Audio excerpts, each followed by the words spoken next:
we got a winner.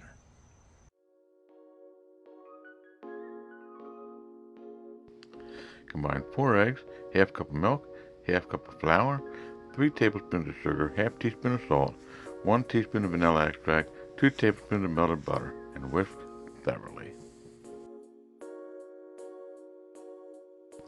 Now add 2 tablespoons of melted butter into the baking dish, spread it around, add 1 cup of blueberries, add your batter into the oven at 450 degrees for 15 minutes.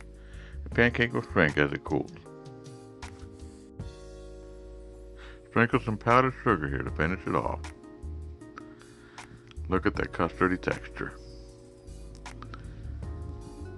You can enjoy it just like this, or add some syrup and enjoy.